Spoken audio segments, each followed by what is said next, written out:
أعوذ بالله من الشيطان الرجيم.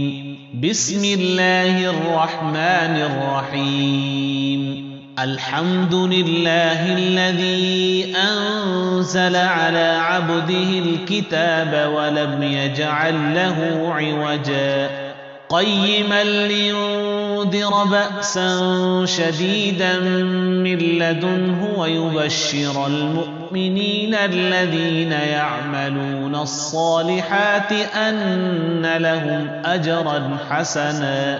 ماكثين فيه أبدا وينذر الذين قالوا اتخذ الله ولدا ما لهم به من علم ولا لآبائهم كبرت كلمة تخرج من أفواههم إن يقولون إلا كذبا فلعلك باخع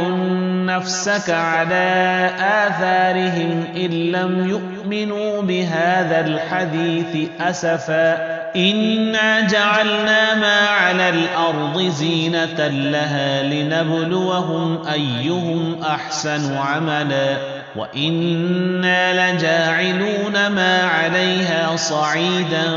جرزا أم حسبت أن أصحاب الكهف والرقيم كانوا من آياتنا عجبا إذ أوى الفتية إلى الكهف فقالوا ربنا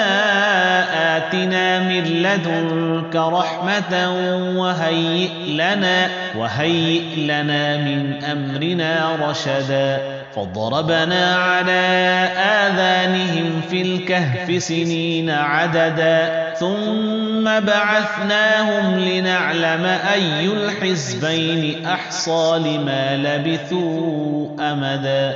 نحن نقص عليك نبأهم بالحق إنهم فتية آمنوا بربهم وزدناهم هدى وربطنا على قلوبهم إذ قاموا فقالوا ربنا رب السماوات والأرض لن ندعو من دونه إلها لقد قلنا إذا شططا هؤلاء قومنا اتخذوا من دونه آلهة لولا يأتون عليهم بسلطان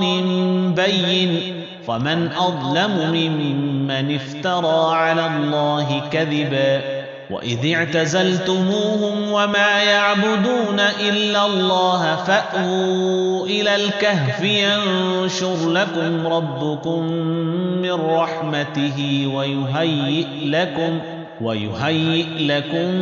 من أمركم مرفقا وترى الشمس إذا طلعت تزاور عن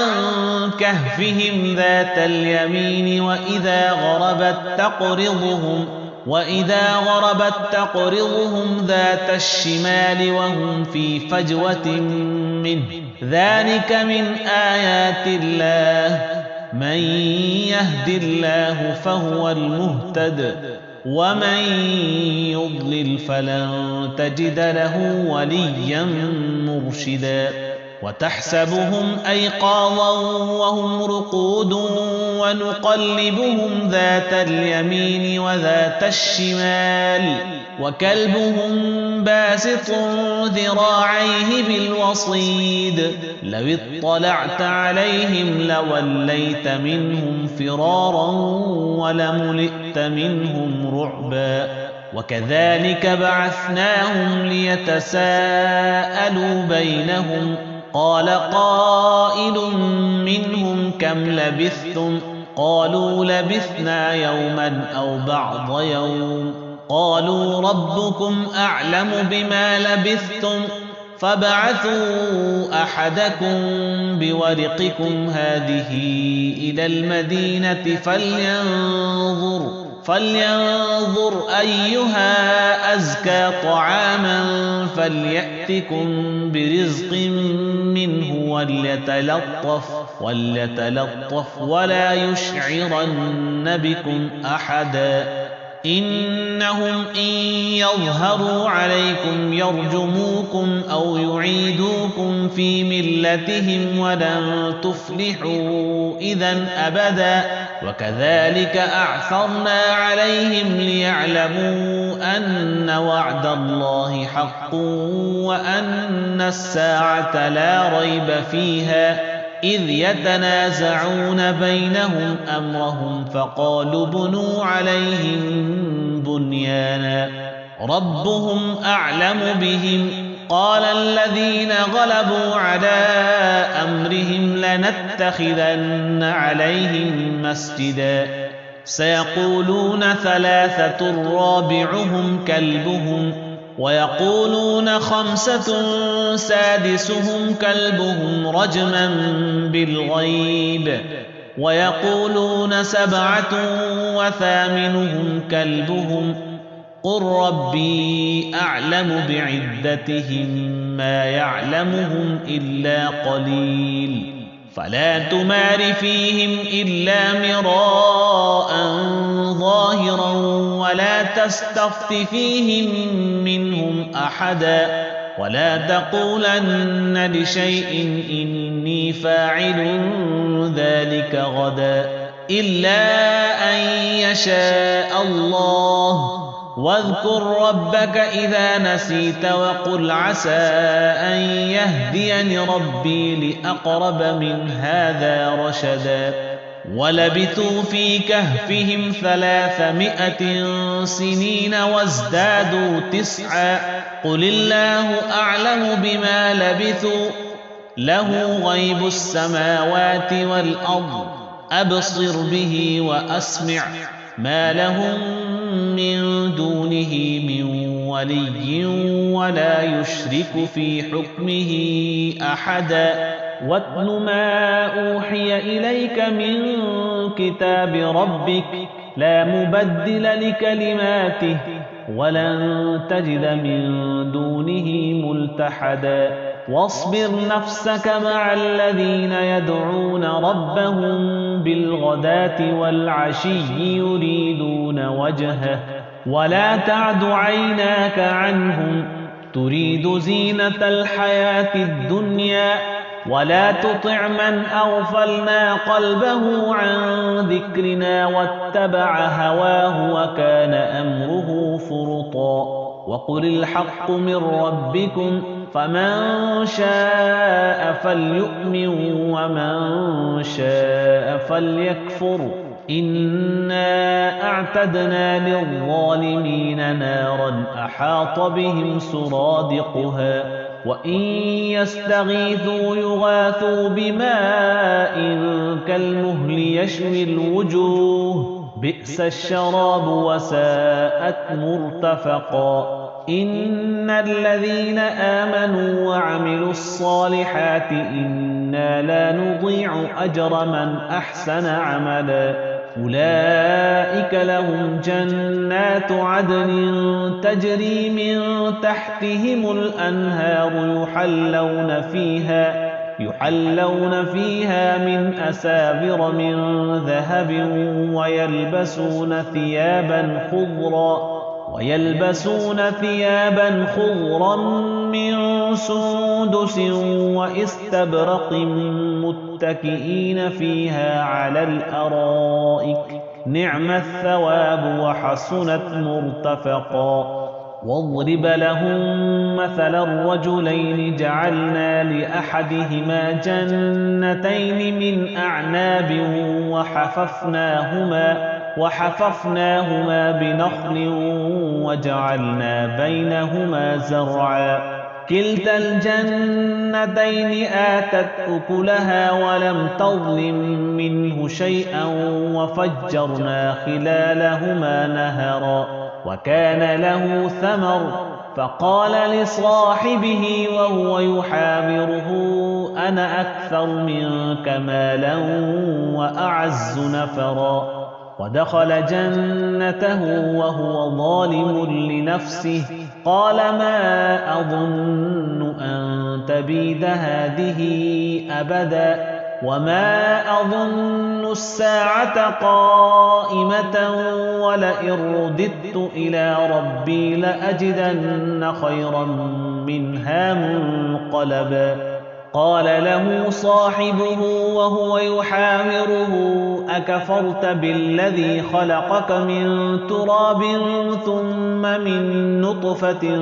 ثم سواك رجلا لكن هو الله ربي ولا أشرك بربي أحدا ولولا إذ دخلت جنتك قلت ما شاء الله لا قوة إلا بالله إن ترني أنا أقل منك مالا وولدا فعسى ربي أن يؤتيني خيرا من جنتك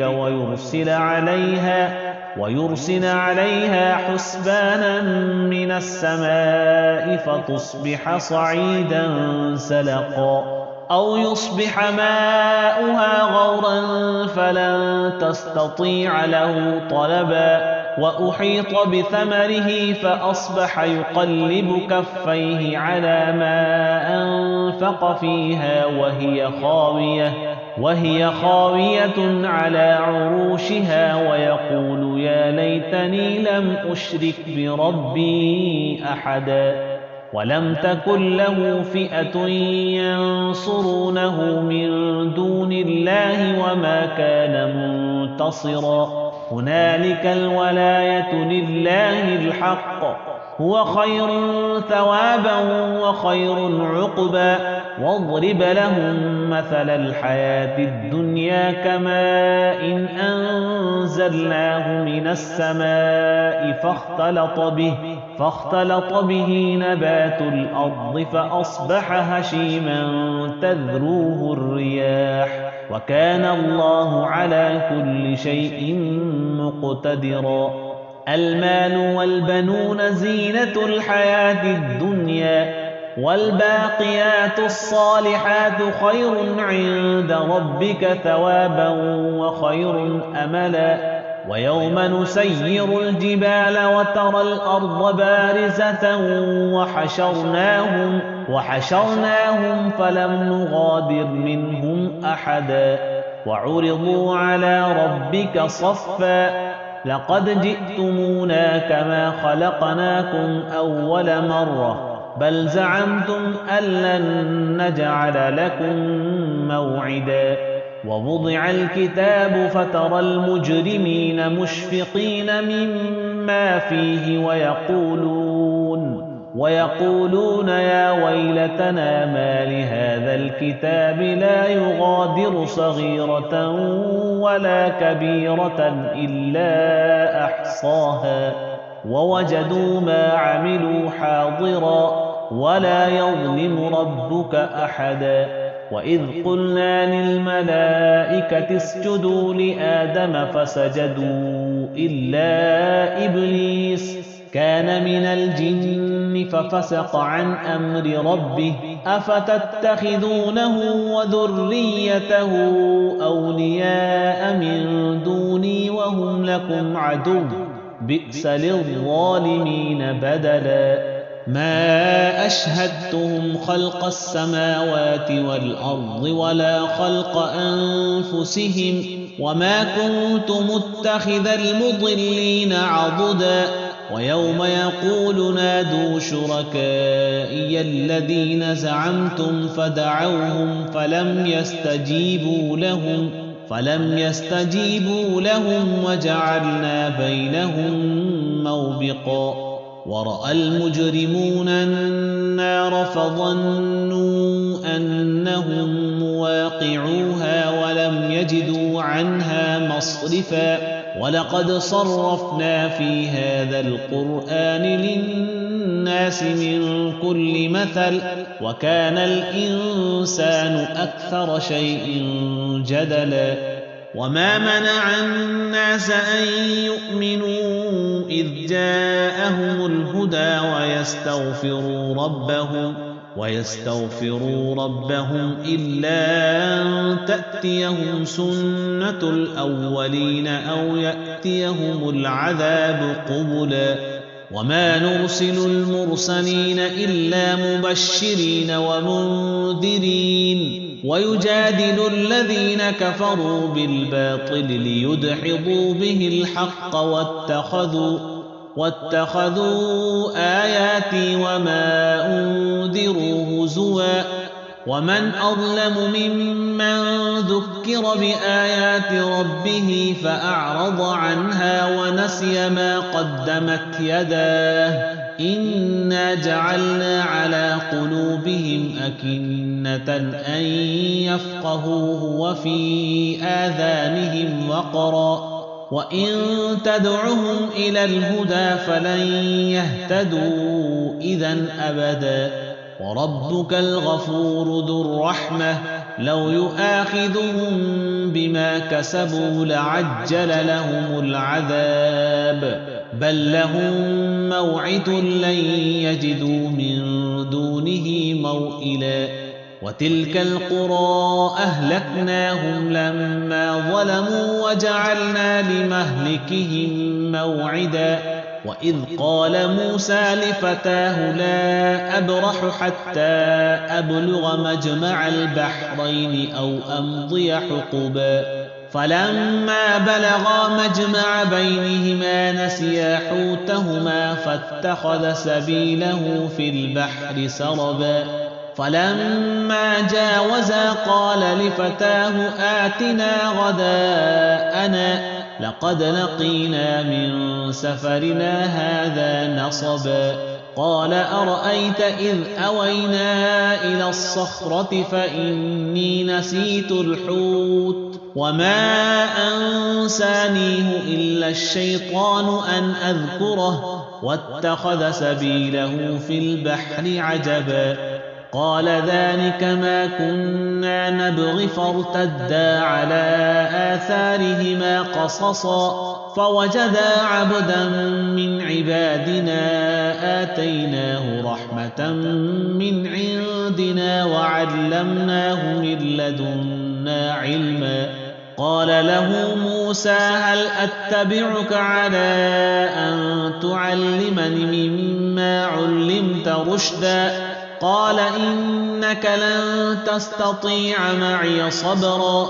وكيف تصبر على ما لم تحط به خبرا قال ستجدني إن شاء الله صابرا ولا أعصي لك أمرا قال فإن اتبعتني فلا تسألني عن شيء حتى أحدث لك منه ذكرا فانطلقا حتى إذا ركبا في السفينة خرقها قال أخرقتها لتغرق أهلها لقد جئت شيئا إمرا قال ألم أقل إنك لن تستطيع معي صبرا قال لا تؤاخذني بما نسيت ولا ترهقني من أمري عسرا فانطلقا حتى إذا لقيا غلاما فقتله قال أقتلت نفسا زكية بغير نفس لقد جئت شيئا نكرا قال ألم أقل لك إنك لن تستطيع معي صبرا قال إن سألتك عن شيء بعدها فلا تصاحبني قد بلغت من لدني عذرا فانطلقا حتى إذا أتيا أهل قرية استطعما أهلها فأبوا أن يضيفوهما فوجدا فيها جدارا يريد أن ينقض فأقامه قال لو شئت لاتخذت عليه أجرا قال هذا فراق بيني وبينك سأنبئك بتأويل ما لم تستطع عليه صبرا أما السفينة فكانت لمساكين يعملون في البحر فأردت أن أعيبها وكان وراءهم ملك يأخذ كل سفينة غصبا وأما الغلام فكان أبواه مؤمنين فخشينا أن يرهقهما طغيانا وكفرا فأردنا أن يبدلهما ربهما خيرا منه زكاة وأقرب رحما وأما الجدار فكان لغلامين يتيمين في المدينة وكان تحته كنز لهما وكان أبوهما صالحا فأراد ربك أن يبلغا أشدهما ويستخرجا كنزهما رحمة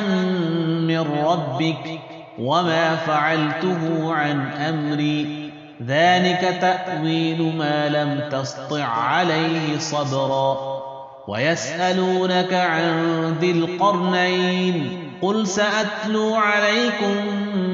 منه ذكرا إنا مكنا له في الأرض وآتيناه من كل شيء سببا فأتبع سببا حتى إذا بلغ مغرب الشمس وجدها تغرب في عين حمئة ووجد عندها قوما قلنا يا ذا القرنين إما أن تعذب وإما أن تتخذ فيهم حسنا قال أما من ظلم فسوف نعذبه ثم يرد إلى ربه فيعذبه عذابا نكرا وأما من آمن وعمل صالحا فله جزاء الحسنى وسنقول له من أمرنا يسرا ثم أتبع سببا حتى إذا بلغ مطلع الشمس وجدها تطلع على قوم لم نجعل لهم من دونها سترا كذلك وقد أحطنا بما لديه خبرا ثم أتبع سببا حتى إذا بلغ بين السدين وجد من دونهما قوما لا يكادون يفقهون قولا قالوا يا ذا القرنين إن يأجوج ومأجوج مفسدون في الأرض فهل نجعل لك خرجا على أن تجعل بيننا وبينهم سدا قال ما مكنني فيه ربي خير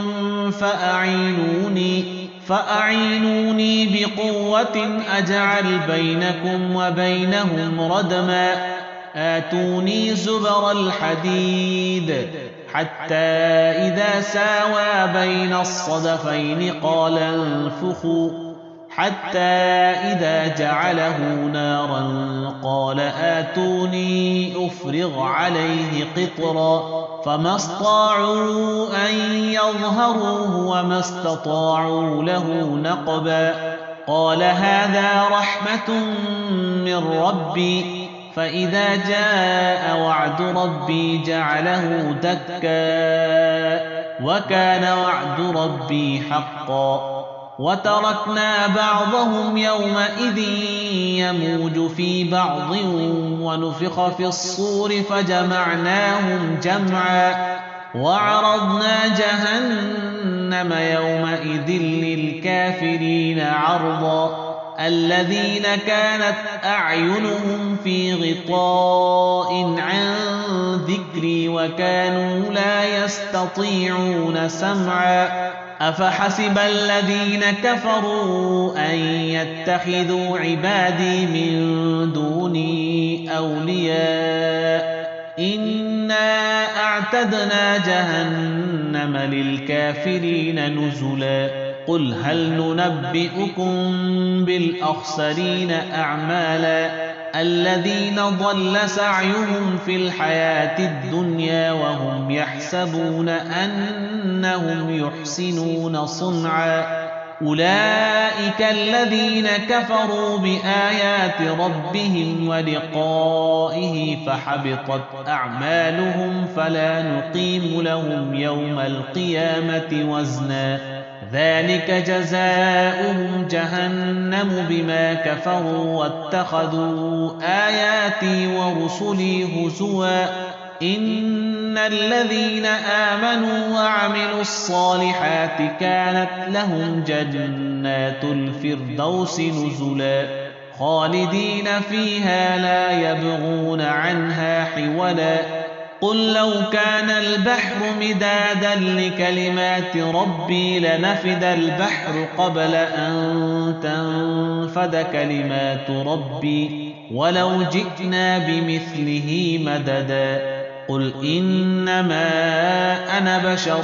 مثلكم يوحى إلي أنما إلهكم إله واحد فمن كان يرجو لقاء ربه فليعمل عملا صالحا ولا يشرك بعبادة ربه أحدا